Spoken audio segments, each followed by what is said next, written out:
So good afternoon. No food, no Josh. Jai Hind!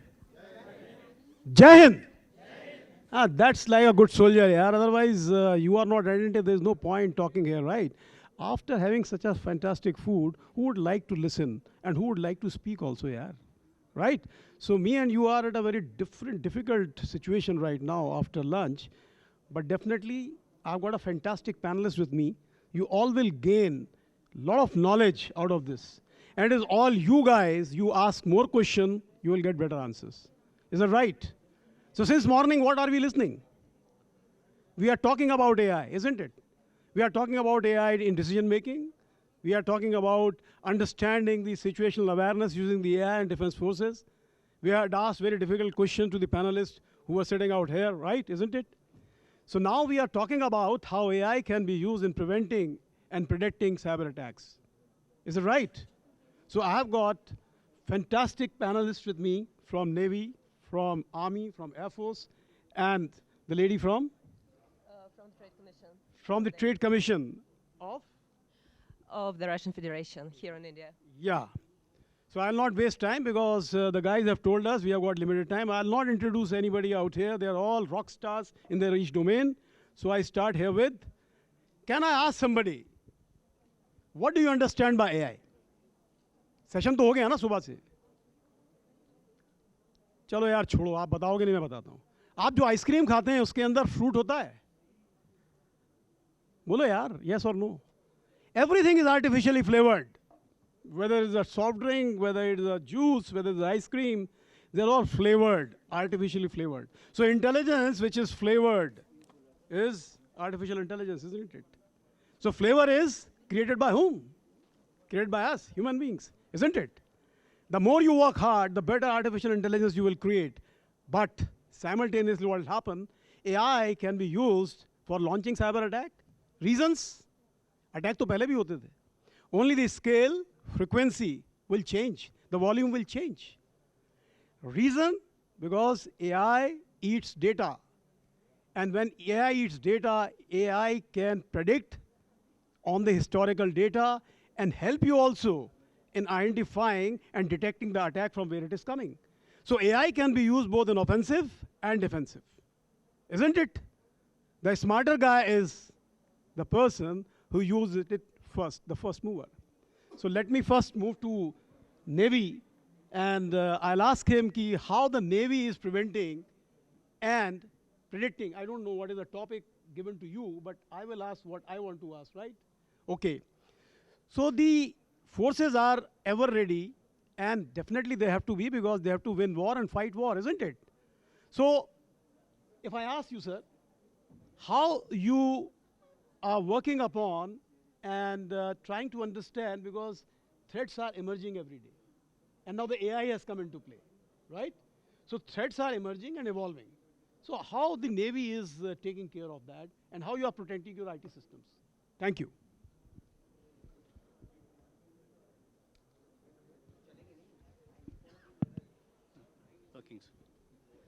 Thank you, sir. First of all, it's an honor to be on stage with somebody as revered as Air Marshal Vats. Question is, how does Navy work to protect its networks? For the August audience, we are actually very lucky that we have our own networks. And so the exposure to our networks, to the threat actors are a bit limited. And the threat actors technically have to work harder to actually get an insight into our network. So by having our own captive networks, we are quasi-secure. So being quasi-secure, we have a great amount of segmentation and security layers and policies on our network. Be it Navy, Army, or Air Force, we all follow very similar processes. And the tools which we use comes from industry where you all probably work. And these industries help curate the security which we want to implement onto our networks. So I hope I have answered your question, sir. Thank you so much. So now I'll go to Brigadier Bhatt. Yes, he is coming from our Army Cyber Group. I don't know how many of you know, the all three services have got their different groups. Army Cyber Group is looking after the cyber aspects in the Army. Naval Cyber Group is looking after the naval network security. And we have got Air Force gentleman who is coming from Indian Air Force Cyber Group, that they look after the IT assets of the Indian Air Force. So coming to you, sir, how do you enhance security posture against evolving threats in the Army, if I may ask you? If you have a presentation, please. Yeah, please. All yours.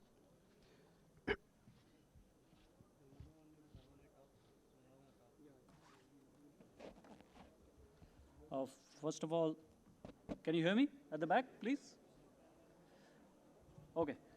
First of all, I want to thank you, sir, for giving me this opportunity to be here and to talk about my views on the emerging cyber threats and how to strategies to mitigate them. Well, if I may say that the only safe computer in this world is the one which is shut down, which is probably locked and sent to Mars. And hearing about, latest statements which Elon Musk has made, even Mars is not safe. So that is the evolving threat, the nature of evolving threat that we are seeing nowadays. And cybersecurity is no more a concern of the organization. It's no more a government concern. It's not a military concern. It is a concern of each and every individual. Every person is generating data, and not in small numbers, humongous amount of data. We see digital transformation in our country. The UPI system is functioning. The economic growth is there. So there is huge amount of data. And every now and then, we hear about things like sophisticated ransomware attacks, complex supply chain poisoning, sponsored espionage and sabotage, and threatening CII. So all these are there. They are threat in being. So I have just, for the sake of ease, I have just listed out about 10 probable exploits or 10 probable things which we are facing today. If there is a slide that can come on, please. So the first one is the zero-day vulnerabilities. We have a very knowledgeable audience here, so we all know what is 0 days in cyber terms. Can somebody look into just a minute? Can somebody look into the slides? AV team behind, please run the slide. Okay, that's all right, sir. I'll continue. So the first point that I wish to make is about 0 days. So there has been a massive surge in the 0-day activities. I was reading somewhere that in the last 1 year, there have been 0-day exploits which are there to the tune of about 40% increase. Whenever a CV is published, there is a small window till the time it is patched. And this window is the window of vulnerability or a window of opportunity for the other person, which generally ranges from about 100 to 150 days. This is where the exploitation is taking place. We are a developing country. Our organizations are old. Our IT systems and OT systems are based on old computer systems. So patching is a big problem. The second point I wish to make is regarding supply chain attacks. We have just seen the pager attacks which happened. It was really an eye-opener. Hardware and software poisoning, it can happen at any time, at the production stage itself. Third-party updates. Anybody coming to your premises to update your systems should be looked at with suspicion. It is very, very hard to detect these kind of supply chain poisoning. And if I talk about the number of facilities that exist in India to do so, they are very, very, very minimal. In fact, I can count people who can detect supply chain poisonings. The third point is regarding AI-based attacks, as Sir had already pointed out. It is hitting on our face today. AI-based phishing, AI-based network scanning, deepfakes. Deepfakes is a problem, not only for the financial institutions, not only for the political parties, though the political parties make it work both ways, but in any case, it's becoming a problem. Now, these deep fakes for the military, there is a big problem. It leads to misinformation. And during war and hostilities, they can lead to lowering of morale of your troops. So this is a threat in being, which we are in the armed forces very, very much alive. Then AI model drifting, AI model poisoning, AI-based APT attacks. The list can go on and on. The fourth point that I wish to make is modular cyber attacks. And I wish to make a statement here. And the statement is that the specialization in cyber field is leading to criminalization of the cyber activities. The more and more aware the younger generation is becoming regarding cyber, the more and more criminal activities are increasing. This is because the money lies there. Today, the hackathons are failing. The bug bounty programs have got limited participation. Therefore, people are finding it very, very easy to sell information on the dark web and make big money. And you know, progress happens where money is. We all know that. Attack kits are being sold in the market today. There are terms like CAAS. It is Cyber Criminal Activity as a Service. Ransomware as a service. Initial access broker services. These are services which are available. If you have the money, you can just go and buy them and utilize them in whatever way you want to. The fifth point I want to make is open source vulnerability. Just about a few years back, we used to vouch or, on the open source software or hardware or whatever it was available. Today, it is marred with poor patching, lack of ownership, and hidden backdoors, which are being exploited. Sixth point I want to make is regarding IoT and smart devices. Now, these devices, there are plethora of them around you. We are living in a connected system. And these devices are easy entry points to your networks. They are often unpatched. They do not have strong antivirus solutions. And IoT device, if it has to be attacked, a simple botnet with an AI-driven software or an AI-driven activity will lead to mass cyber vulnerability exposure. The eighth point that I want to come to is regarding forensic detection and evasion. Now, not many companies or not many organizations have got this facility of doing forensics, which is a very, very important tool in finding out the health of your organization or the malware that is present within your systems and which is creating havoc. There are advanced malwares now which are AI-based, adaptive, and which can do log poisoning. They can even wipe out logs. So even the forensics of these equipment is becoming extremely difficult. Then, of course, we are all aware of the AI-driven polymorphic malware, which is adapting to evade the antiviruses and the EDR solutions that we have. And lastly, the 10th point that I wish to make is regarding the social engineering attacks. Now, humans are the weakest link in the whole chain. And human trust is being exploited. Things like QR phishing or BEC scams like business email compromise scams, these are eroding our confidence on the various systems. So having seen all this, so I would like to just point out 4 things. Overall, no sector is immune to cyber attacks. The weakest link is the human link. There are vulnerabilities due to old systems and unpatched systems which will continue to be there. And cybercrime today has become a business. And it is nothing less than a war. So when I talk of war, since I am a soldier, it always reminds me of 10 principles of war that I had learned in my junior days. And when I see those 10 principles of war, 5 of them just straight away come and get seen in the cyber domain as well. Can you switch over to the next slide? So the principle number 1 of war is know your enemy. And in cyber parlance, I would say that gain intelligence, whatever way that we can. So this should be a strategy to gain intelligence. There should be a combined, a robust threat intel platform at the national level, which can give us tremendous amount of capability of having intelligence. Principle number 2, depth, defense in depth.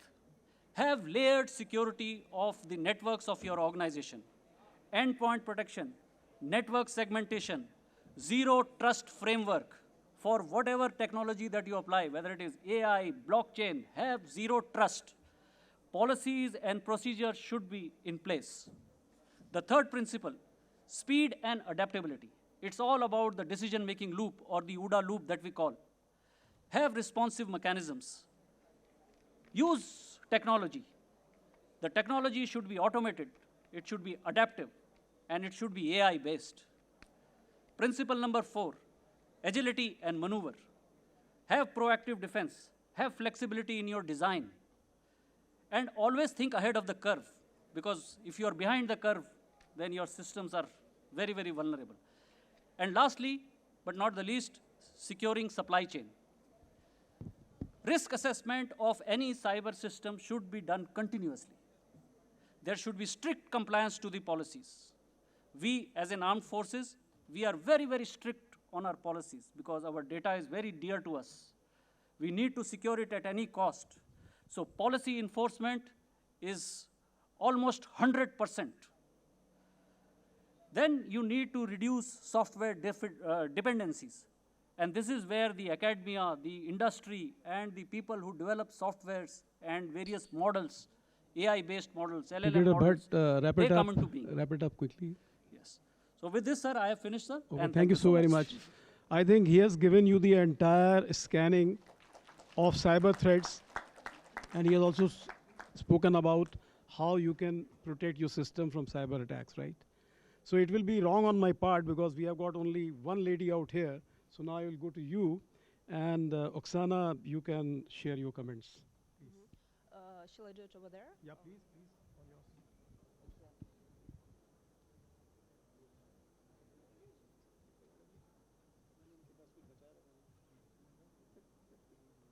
Working. Hello, dear colleagues and partners, good afternoon.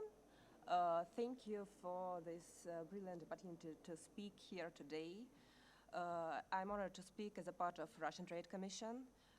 We are the body of the Russian embassy that deals with trade and economics with our cooperation in all civil matters.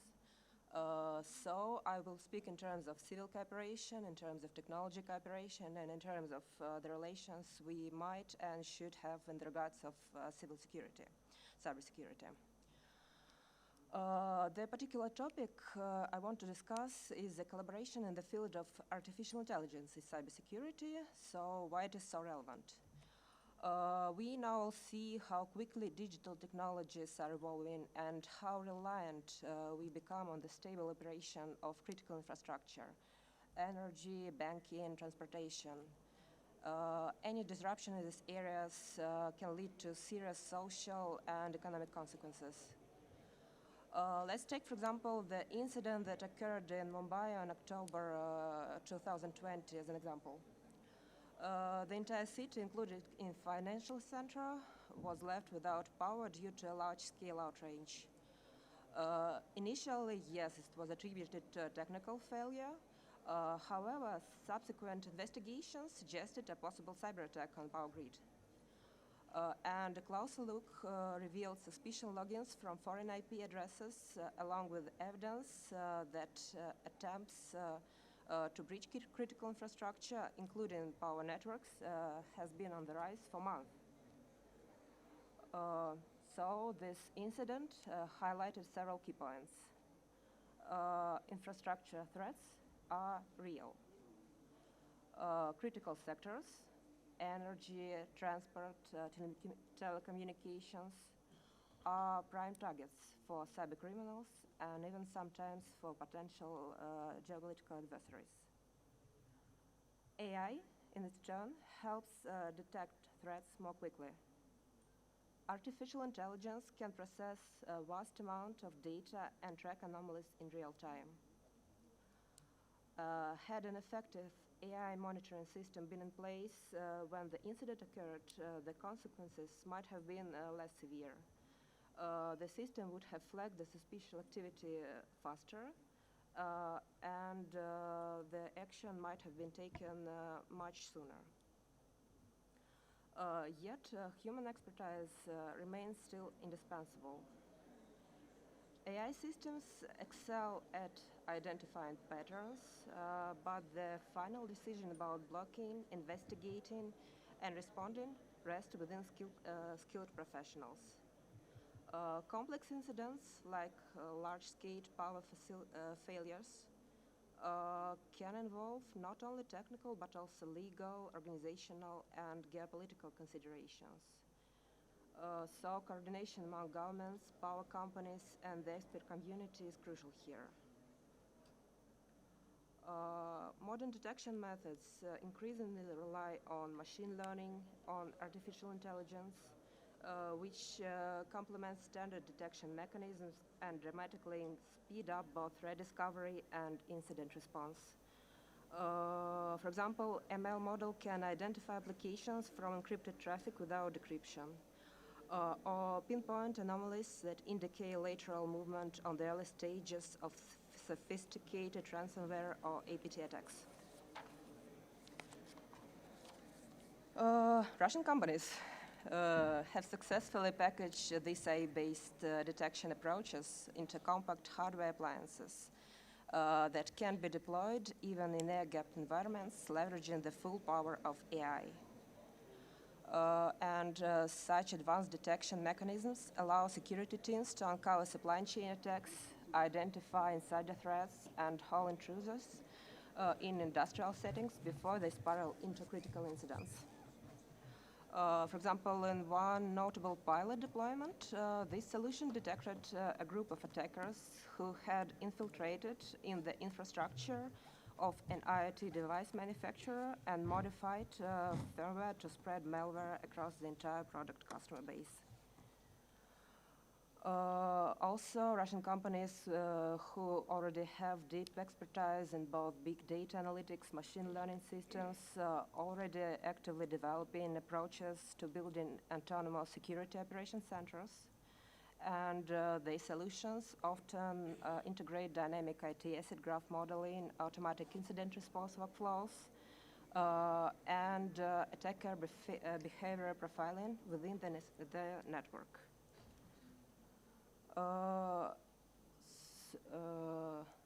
This makes it possible to use the algorithm for more precise real-time detection of malicious activities and minimize human factor by reducing the routine workload on anomalies.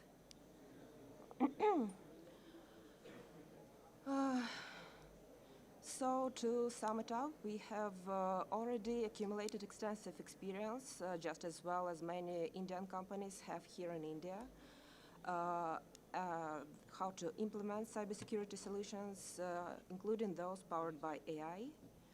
And our Russian high-tech companies are ready to share their experience with their Indian partners. We strongly believe that working closely with Indian specialists will allow us to account for local conditions and build reliable cyber defense mechanisms for critical infrastructure, and as a result, of course, to come closer to safe digital world. Now in Russia, we hold a few tours of international cyber exercises. One of these cyber exercises, Positive Hack Days, are to be held in May in Moscow by Positive Technologies company, and we are having one more, which are to be held online in Nizhny Novgorod in June 2025. And Indian participants, of course, are highly welcome to participate there. So let us join forces here to prevent the situations like Mumbai outrage and others from happening again. We, on our side, invite all interested parties and organizations to get in touch through Russian Trade Commission. We are open to dialogue, ready to share our assessments and help to jointly implement projects that will strengthen cybersecurity in both our countries and around the world. Thank you very much. Thank you, Oksana. Thank you very much. She has spoken about the critical information infrastructure, and she spoke about how the energy sector, power sector, your transport sector, all these areas, if attack takes place, it can create a chaotic situation in the country, right? And she also spoke about she's coming from the Russian Trade Commission, so it is good news for the startups who are sitting there to collaborate with the Russian partners out there to develop business, right? And she also mentioned about some event takes place in Russia where you can participate, right? So I think she spoke about multiple things. And one thing I must I'll just go back what Brigadier Bhatt was speaking about was 0 day. So the 0 day issue, if you see the Stuxnet which happened in Iran when the nuclear plant was without firing a bullet, the entire research went 15 years back. So you can imagine the power of, and there 6 0 days were used, if I'm not wrong. And he also mentioned about one very important aspect, like she also said, the people are the weakest link, right? There also, it was not just the 0 days, but there was one scientist who was loving to play the games, and a pen drive was given, and he used that pen drive into a isolated system or air gap system.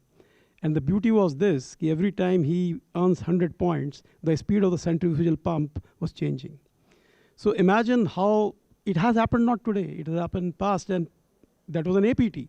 How many of you understand APT? APT is an advanced persistent threat, where the money is involved is quite high, where the engineers are involved in creating a beautiful malware.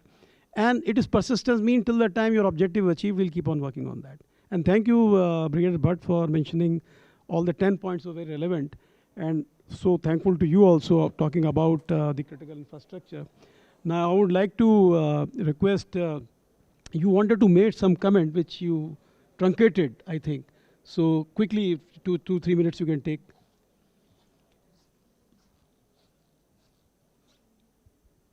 So good afternoon, ladies and gentlemen. At the outset, I would like to thank the organizers, AICRA and CAPS, for offering this opportunity for me to speak to this August gathering. I don't know how many of you have read the book, but Mustafa Suleiman, in his book, The Coming Wave, has stated, and I quote, "In the annals of human history, there are moments that stand out as turning points, where the fate of humanity hangs in balance. The discovery of fire, invention of the wheel, harnessing of electricity, and all these moments that have transformed human civilization, altering the course of history forever. At this moment, ladies and gentlemen, we stand at the brink of another such happening, merging artificial intelligence into our daily lives. There is a popular saying, if somebody does not believe in God, AI will ensure he does. Today, AI systems can almost perfectly recognize faces and objects, navigate roads and traffic well enough to drive autonomously. AI models are able to generate novel images and compose text with extraordinary levels of details and coherence with just simple inputs. AI systems are also able to produce synthetic voices with uncanny realism, also popularly called as deepfakes, which my colleague referred to. In each passing day, we are witnessing a transformative potential in the era of digitization accompanied by AI, promising to reshape our world in ways that are also inspiring but also daunting. With this increased reliance on the digital platforms, right from communication and commerce sectors to storing sensitive information, the risks posed by cyber attacks grow more significant every day. This is where cybersecurity professionals step in. They are the ones working tirelessly behind the scenes to protect our data, our systems, and our privacy. Government agency like MeitY has been playing an important role to keep a check on the growing threats within the cyber world. According to a survey carried out by IBM, the financial impact of cybersecurity breach is estimated to have cost an average of $4.35 million in 2022 and is expected to increase by a total of $5.7 trillion by the year 2028. The World Bank has reported an estimated loss of $5.2 trillion globally from cyber attacks between 2019 and 2023. Ladies and gentlemen, esteemed colleagues, and distinguished guests, it is an honor to address you at the Global Artificial Intelligence Summit on one of the most contemporary topics of recent times, balancing AI automation with human oversight in cybersecurity. While a lot is being written on the benefits of on artificial intelligence, let us reflect on the profound responsibility that accompany its integration into the critical domains, especially cybersecurity. The erstwhile network and applications across all spheres of operations have now evolved and are progressively adhering to the DevSecOps approach, wherein cybersecurity is dovetailed at every stage. My colleague, Brigadier Bhatt, tried to highlight this point. Conventionally, cybersecurity professionals relied heavily on signature-based detection tools and systems to identify potential cyber threats, which compared with incoming traffic to a database of known threats or malicious code signatures. However, this approach has now proven to be inadequate against already spoken of the zero-day or the unknown threats in rapidly evolving cyber scenario.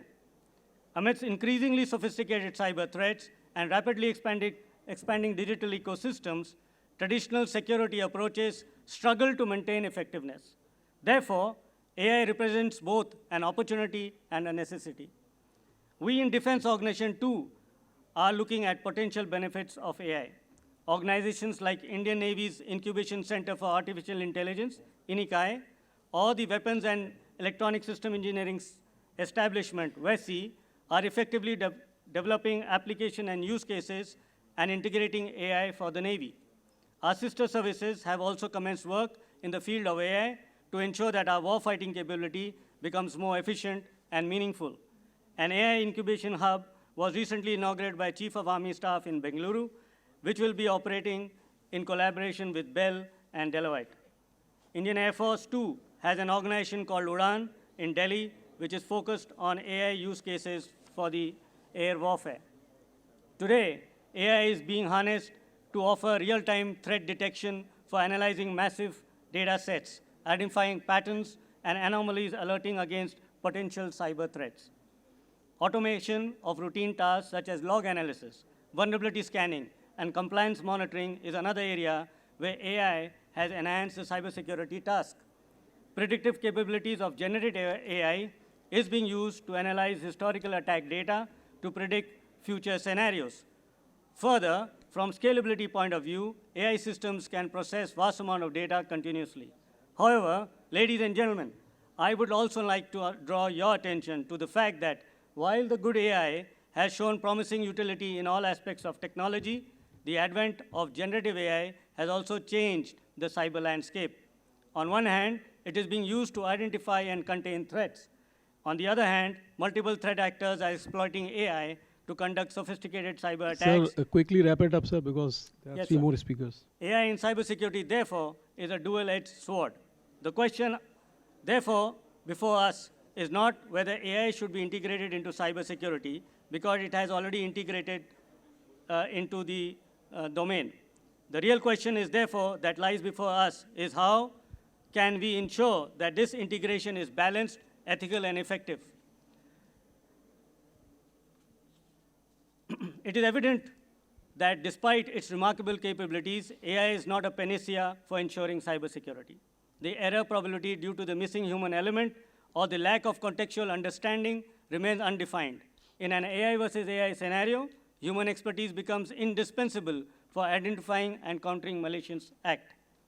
One of the most important aspects of security, be it physical or cyber, is accountability. When errors occur, often due to false positives or overlooked threats, human professionals provide accountability and transparency that brings trust among stakeholders. AI may never be able to win that trust and should not as well. I'm sure you all have read about the shocking response generated by ChatGPT, where a user uploaded photos of her plant to figure out why the leaves are turning yellow. To her dismay, ChatGPT provided her with someone's personal data, that is PII. A case study of general adversary network models has found that AI was fooled by 69% of falsified or manipulated images. The weakness can be exploited by threat actors to subvert AI-driven cybersecurity features. The practitioners of cybersecurity believe in the zero trust model. AI is not zero trust model. Therefore, human oversight is not just complementary to AI, it is essential for creating a robust, real-time cybersecurity framework. Humans bring strategic thinking to cybersecurity operations. To strike the right balance between automation and oversight, we must adopt a collaborative model that leverages the strength of both AI and human expertise. Organizations should implement hybrid decision-making systems where AI handles routine tasks while humans oversee high-stakes decision-making required in the contextual judgment. Developers must embed ethical guidelines into AI systems from the outset while ensuring regular audits by human experts. Ladies and gentlemen, to conclude, Satya Nadella said it best, and I quote, "When it comes to AI, we shouldn't be thinking about autopilot. We need to have co-pilots," unquote. To make it clear to the audience, the co-pilot I have understood is humans and not the AI companion product being marketed by Microsoft. As we embrace the transformative power of artificial intelligence in cybersecurity, we must remember that technology alone cannot secure our digital future. It requires wisdom, judgment, and accountability that only humans can provide.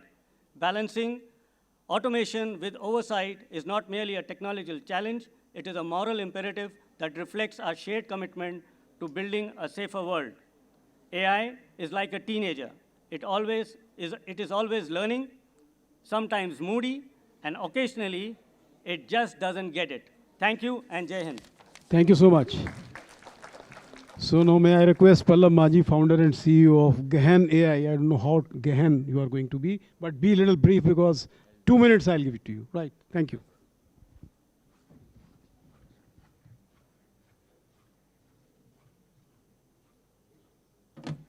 Hi everyone, I hope I'm audible. Namaste. And just to give a context, I am founder and CEO of Gahan AI. At Gahan AI, we primarily work on developing autonomous driving technology, primarily focusing on replacing drivers where driving itself is life-threatening. Let's say, for example, our focus industries are mining and defense. In those cases, we develop a lot of hardware, sensor hardwares ourselves, and I am going to talk about today, I'll take 2 minutes to talk about only, so mostly when we talk about cybersecurity, often the examples are given on the lines of software. Today I'm going to talk about how hardware viruses exist. How many of you used to think that viruses are only on software? Probably many of you would have thought that. Have you ever faced a situation where suddenly you bought an electronic hardware and it has stopped working just after 2 or 3 days your warranty got expired? There exists a virus which actually works like a timer and it short circuits your hardware right after your warranty gets over. That exists, you can go and Google it, but not many people talk about it. Now that's probably a place where you are paying the least cost, which is just the cost of the hardware. But there often exist different types of hardware malware inside the electronic that you are using that can often transmit sensitive information from your device without even knowing. You will often see because of some updates, your hardware gets hot. But this hardware, those are software viruses, but these hardware viruses are very difficult to detect. That's where when we design our hardware, which are primarily, let's say, focusing on, like we design our own radar. These chips are coming in mostly from outside India. But the design that we do often have multiple components. And when there is a slight, and because we get it manufactured from companies often outside India, what happens when that gets shipped in, on our design, sometimes there can exist a hardware bug without our knowing it was not there in the main design. And it is very difficult to find out because it's such a small circuitry within millions of components inside a PCB. Suddenly you have a very small tens of components which does not match to your original design, and your QA basically gets passed because it is often missed through human QAs. That's where we built in lot of AI-based QA technologies. So rightly pointed out by Sir, on how it should be a co-pilot rather than just a human or just the AI-based software to do this kind of QA. The second thing that I want to talk about is, since we design a lot of this sensor hardware, when that sensor hardware is shipped and goes onto the field, at that point of time, also through external attacks, the sensor can be actually fooled. It's called as spoofing of sensors. Specifically, if you see how radar works, your radar basically transmits an electromagnetic wave, and that wave comes back with certain intensity, and from there we do decipher what kind of objects and how far they are, and so on and so forth. Suddenly, if you see that your radar is actually transmitting, but it is not getting any signal back, or the signal that is coming back through another device gets interfered, because of the advent of AI, now what has happened, earlier, making those on-the-field changes used to be very difficult because human tuning takes time, and because these operates at light of speed, often those were not possible. But now with the advent of AI, what is happening is that the AI-based hacking hardwares are available, which can actually very easily spoof, and because they can try out multiple combinations, they can actually spoof the sensors very easily. Now, how do we get around that? We need to be one step ahead as a designer, but often we fail in fields as well. There is no denying in that. But we want to make the system, while designing, robust enough with introduction of hardware security modules and similar kind of circuitries that actually has authentication and signatures, while the transmitted data, whichever is coming back, is actually, first of all, encrypted, and the second of all, it has its own signature, so that while verifying signatures, that's how we do it. But these are the two use cases in this short span of time I wanted to focus on, just to steer your thought process that there exists another paradigm of cyber threats which emerge from electronic hardware and the advancement that has been happening in this area. Thank you so much, first of all, to the esteemed panel for giving me this opportunity, and to GAISA. And it is immense honor to be a part of this eminent panel. So thank you so much. Thank and Pallab. have a wonderful day. Thank Pallab. And I think you can connect offline to him. I am sure you have got a stall here? Yes. Yeah. So you have any questions, you can contact him. May I ask Karthik to quickly give your comments? Don't take much time. So, AV team, can I have my presentation? So let's not waste time. Check. AV team, yeah. So, very difficult times. Post-lunch session, dark lights back. I just hope that I will try to, concentrate on the topic that is given and finish it fast. As sir has instructed me, he has always been my mentor. So my topic is capacity building, skill development, and support networks. I think it's a management topic, but under the vertical of cybersecurity. Can I have a show of hands on how many people are from the field of cybersecurity? 1, 2, yeah, nice. Great field. Next. Next slide. Yeah, we are knowing cyber attack, money lost.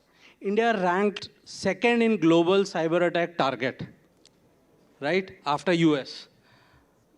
Last year's insight from DSCI, 22% of the attacks were on healthcare. The sad part of the story is that is the area where lives matter, and the hackers, they just don't bother about it. Next.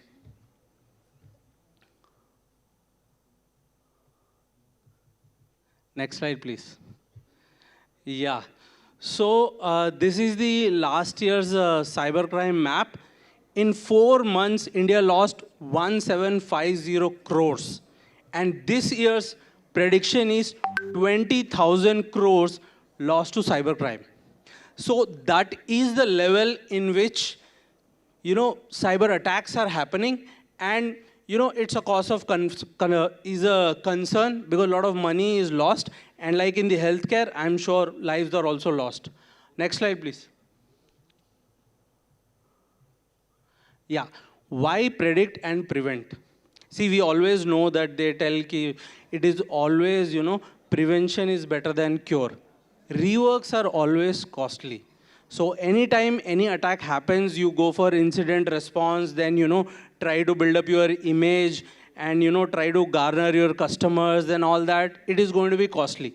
That is the reason it is important to prevent the cyber attacks. And that brings to the focus of my topic, building capacity, capability, and cooperation. Next slide, please. Yeah. So the theme of this session is predicting and preventing cyber attacks. So AI, you tell that AI will predict what attack is going to come, what is the risk. But boss, proof of the pudding is in eating. I don't bother about predicting rain. It is only about building arcs, like said by Warren Buffett. Next slide. Yeah, so we have seen that so many attacks happening. We have seen that the reworks are expensive. So it is very important to move from a reactive response to a proactive response. And how are we going to do it? By use of people, process, and technology. Next slide, please.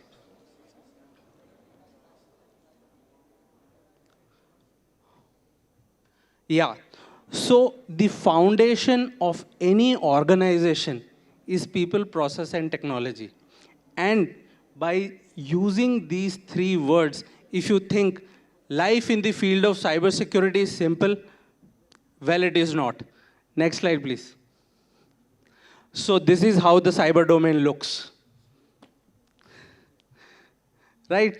So managing all the 3 small words in this big game of affairs, it is a difficult life for cybersecurity professionals, and probably that is where the artificial intelligence can probably make some cut and help out the people. Next slide, please. So this is the first focus topic, is capacity development. What is capacity development? Capacity development is mainly having the strength to do the things. Next slide, please. So coming back to the pillars, people, process, and technology.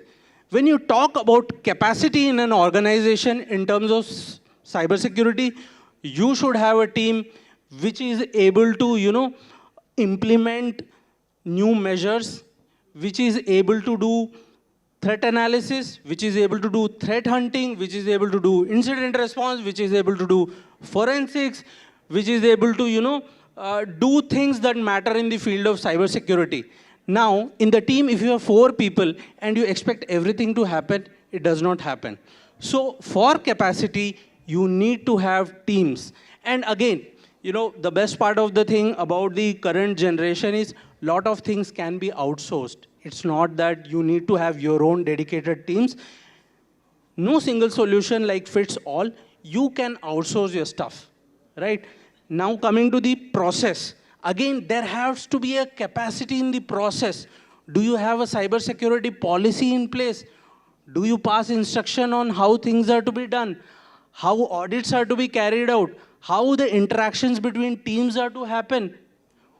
If somebody does a good job, what award is going to be there? And if somebody leads to an incident, what kind of punishment is to be given? Again, this is a capacity, organizational capacity. Technology, security appliances, risk assessment, role-based, there are a lot of technology. Like we see a small computer, there are so many technologies which are there. So every organization, when it wants to build a capacity, it has to identify what is the capacity is looking for people, process, and technology. Next slide, please. I'm doing last 1 minute, okay. So the traditional challenges, the attacks are getting sophisticated. Thanks to the AI, though it is helping us, it is helping the hackers also. And the architectures are very complex. For an organization of my, vintage, we have systems which are 30 years old, and we have systems which were just implemented 2 years back, right? So implementing cybersecurity across domain, not very easy. Complex architectures leads to loopholes, and possibility of attacks. Human error, phishing attacks, password sharing. Password sharing, how many of you do? Yeah, I can see some smiles. So anyways, I assume, again, for a defense organization, we are also concerned about insider attacks. And again, the possibility of scalability and adaptability. You buy a product, and now your operations, scale up, and then you ask that this is not working. No, this product works only for this capacity, but if you want this, you please buy another one, additional license. So these are the traditional challenges which every organization faces. Next slide, please. Last. You have said everything now. What else you want to say? So threat detection and response. So I'll take a sample case of a company called as better.com. This is a US-based company which provides house loans. And in the year of 2022, it was the first startup to do a $100 million business purely online. So, they had the same security challenges. Next slide, please. So a company called as Palo Alto Networks implemented XDR, XOR, NGFW, and managed services. So don't want to get into the technicalities, but 90% of the work was automated. 4 vendors were consolidated into single vendor. The deployment completed in 1 week. So that is the power of technology. What are the key advantages? I think we have gone over the advantages. Most of us know. Next slide. Let's see the disadvantages. There is bias, we know. Too much of technology in aid. People just get weak. Some software is there, it will do the job. But suddenly, 404 error, and the man doesn't know what to do. Exploitation of AI, lack of transparency. The solution is like a black box. You think it is magic. It will generate some solution for you. So you don't know what exactly is happening. Somebody may have embedded some malware in that, and it tells you whenever Karthik is about to speak, and you activate this virus. I'm activating that you stop speaking. Now, I'll say thank you to you now. Yeah, last point? Last slide or last point? Yeah, we'll go to the last slide. There are a few jokes also in between. Next slide. Last slide, please. Last slide, please. So the more you learn, the more you realize, the more you learn, the more you realize that you don't know much about it. We don't want such cybersecurity experts who tell that my devices are 100% secure. I have switched all of them off. Thank you so very much, Karthik. I think you have spoken so beautifully, and he's the youngest speaker amongst us, and you must have seen the passion, and it comes because he's an exceedingly exceptional officer of Indian Air Force, working in this domain from last 22 years. So he is my first boss in cybersecurity. Big round of applause for him. Yeah. Sir. This is the most important slide. Okay. Now you have got 30 seconds. Your time starts now. Quick. Yeah. So we talk about how the skill of the people is generated. It is by learning, like by undergoing courses, they learn only 10%. By peer group, like we are having a discussion, you learn 20%, 70% you learn by experience. You go do it yourself. That is why it is very important to assess the gaps. Organization goals are there. You assess the person, whether he's aligning with the organization goals, activate the training, train him well, and make him train every day. And after probably 3 weeks, 4 weeks, assess whether he's learned it properly or not. That is the way to go for capacity building. Have you all learned? Raise your hand. So I want you to give him a very big round of applause. They will listen to you. We will just move through the slides. I will not speak anything. Your slides are over. I will just tell next slide. I'll wrap it up. Next the slide. message is this: people, process, technology. Everything has to be controlled. Everything is to be developed and build the capacity. Aja. Alone we can do so little. Together we can do so much. अरे पवन दुग्गल साहब supreme court के lawyer हैं, मेरे को jail भेज देंगे. तुम जल्दी आओ उधर यार. Next. Acha, next, quick, Yeah, yaar. this is the strategic approach. Don't forget to implement the feedback loop. Next. Yes, I come to the conclusion. Okay. Now you will not read it. Cyber security is a shared responsibility. Yeah. It is not the IT guy's job. It is everybody's responsibility. And we have narrowed down our risk to the two groups. Everyone who works here and everyone who doesn't work here. Great. Only in God we trust. Rest everything we verify. Thank you so very much. Thank you so very much. I think after listening such a powerful presentation, and this boy can be given a whole day and he'll keep you busy because he has so much of knowledge. And look at the beauty of these slides. The mind map he has made about what cybersecurity is and what dimension it has got. That's why he's trying to bring in how the AI will reduce all these tasks. And he gave a wonderful example how these solutions were implemented in a week, which would take almost a month, 2 months, or 3 months to implement. The example was wonderful. Thank you, Karthik. And may I request now Pawan Duggal. How many of you know Pawan Duggal Sahab? Wow. Can I? Yes. Well, ladies and gentlemen, आप सिर्फ तारीफ I करेंगे have Pawan my साहब की. batchmate from my college, Pawan Duggal. He's an authority on cyber law. He was the most illustrious of the students. I will not go on. You can Google him out. Pawan Duggal. I can go on. He has written dash number of books. I'm talking about 3 digits. I'm not sure the 4th digit has gone, sir. You have crossed 1,000? 136. 136. No, 2 must be in the pipeline. By the end of this year, it will be 138. Am I right, sir? Sir, all yours, sir.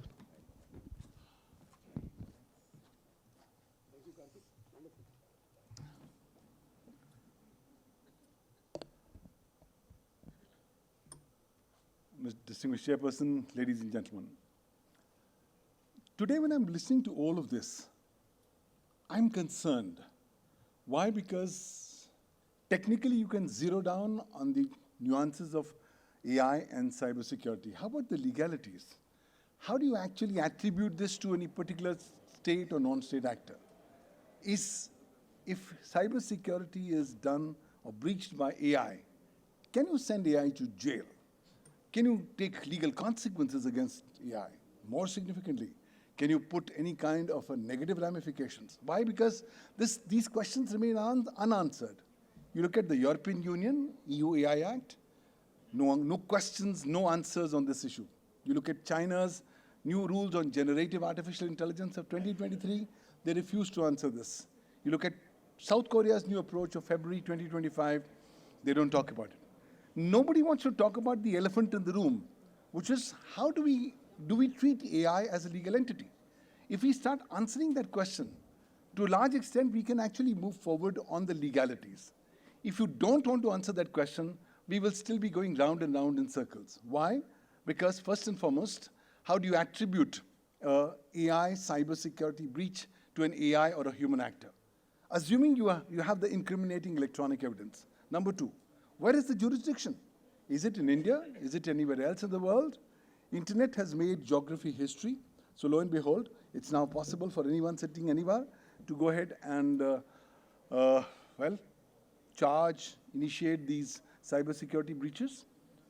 Third, what about the legal liability? Are players even now unanimous on the entire issue of legal liability? The answer is not yet very clear. Well, when I look at the European approach of maximum harm, least harm, moderate harm, maybe it's a step in the direction. But somewhere down the line, you have to realize that we are living in a cocktail times. Why? Because everything is cocktail. Let me look at India's example. India does not have a dedicated law on cybersecurity.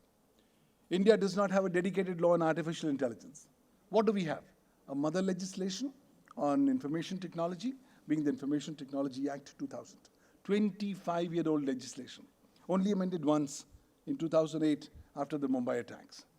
Nothing prior to the advent of the new AI summer, nothing to do with AI, nothing to do with generative AI.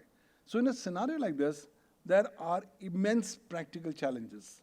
Why? Because if you don't even have foundational models on cybersecurity, what kind of best practices can you mandate? You can't expect coders to say, well, I'm developing something new on Gen AI. Let me follow the international best practices on cybersecurity. Why will they do so? Unless you are in China.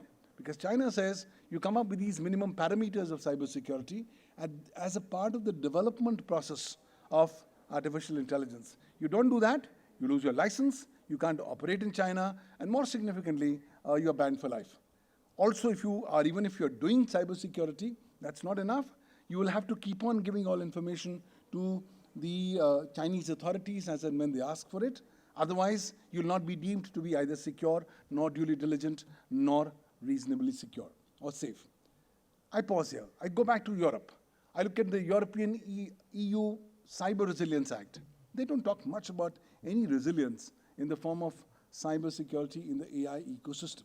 So we have this huge problem. On top of it, I have a bigger problem. A bigger problem is that India is slowly going on the way back towards cognitive colonialism. We are becoming a cognitive colony time and again.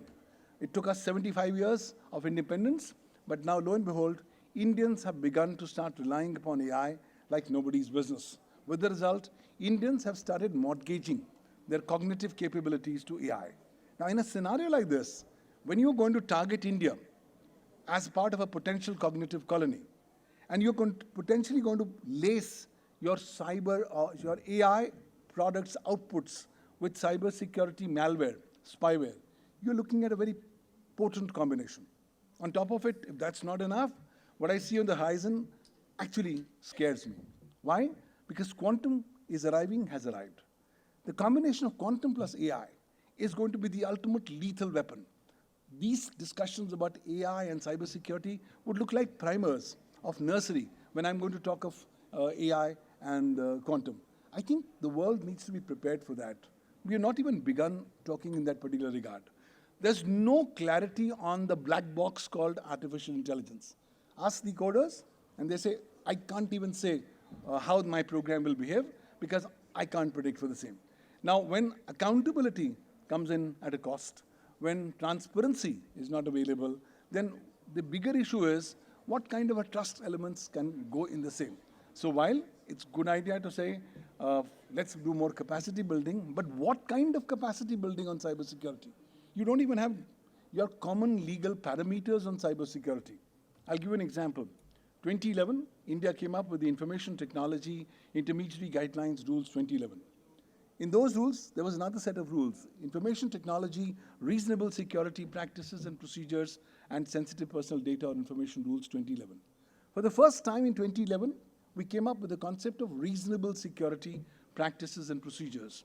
The law said, you follow ISO 27001 and you comply with reasonable security practices and procedures.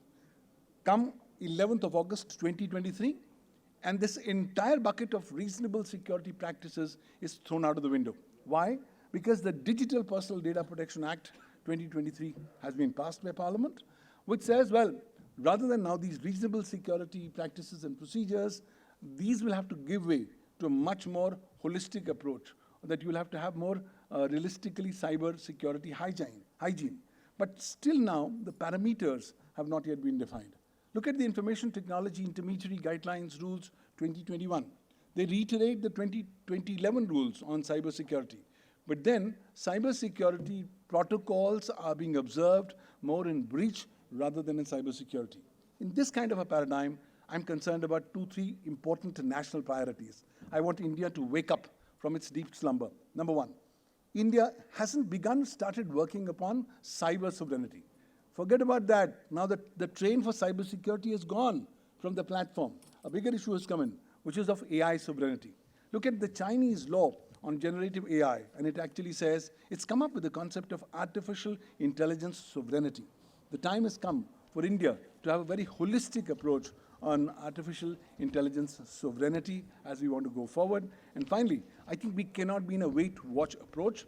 Fortunately, the government is doing quite a lot. We have the National AI Mission. We have the National Quantum Mission. Together, along with other initiatives, we are moving. My only problem is the pace of evolution of AI is so phenomenal. Given the size of the Indian nation and the Indian population, the most populous nation in the world, we are often seen to be a bit slow. But then India can really leapfrog on the slow approach. Let's look at what the world has done on the legalities of cybersecurity, specifically on the intersection of cybersecurity and AI, and come up with our own customized approaches. Let's not cut, copy, paste the cybersecurity laws in different parts of the world, because a number of those laws, whether in China, whether in Singapore, whether in Australia, have actually become obsolete with the advent of new threats and challenges thrown up by AI. I think it's a fascinating time, but we need to work together. But let's not repeat the mistake of what's happened in Latin America, where in a municipal corporation, a municipal corporator has used ChatGPT to generate a new law that's got passed, and after 4 months after passing, the said corporator has apologized to the House saying, sir, I didn't write the law, ChatGPT wrote the law. Let's also not repeat the mistake of this appellate tribunal from southern India, who 2 weeks back has now come up with a new judgment on a new ruling of law. They've quoted 3 cases, 2 Supreme Court cases, 1 Chennai High Court case. All 3 of them are completely fake, false, they don't exist. So the blindfolded insistence on reliance on AI without adequate due diligence is going to cost us dearly. More so when we are in a sociological standpoint, facing 2 direct revolutions facing our face. Number 1, the great Indian recording revolution, where Indians are recording all the information all the time. And number 2, the great Indian vomiting revolution, where Indians are vomiting data about their personal, professional, social lives on the internet. Now mix and marry that with AI. You have people asking AI, tell me what I need to talk vis-a-vis with my parents, vis-a-vis my girlfriends. So rather than just generating a girlfriend management plan, the children are today getting much more suave. They're asking AI, how can I actually bypass the instructions Duggal sir, of my please wrap parents? it up, because I would love to hear you whole day, So, sir, but time is running out. I'll finally like to conclude by saying, lots to be done. The legalities need to be addressed along with the technicalities. Thank you, ladies and gentlemen. Thank you so very much, sir. Thank you so very much. So we are totally out of time, but it will be wrong on my part if you can just quickly, because he will shoot me. Sharma Sahab is sitting in front of me. The onus lies on me. It started late, but sorry. Very quick. No questions, right? Questions offline. Thanks, AICRA. Thank you, sir. So I'll strictly limit it to 2 minutes. So some of the points I would like to mention is that, cyber security, all of them have mentioned. Brigadier Saab has spoken about top 10 points. I think most of those were covered from cyber security perspective. Then respected officer from Air Force have shown the large chart covering most of the domains which are part of the cyber security. But from the perspective of an organization, when we are already matured from cyber security perspective, we have implemented all the tools, all the processes, policies as part of the organization. And as we are moving towards adopting some of the technologies and solutions from AI perspective,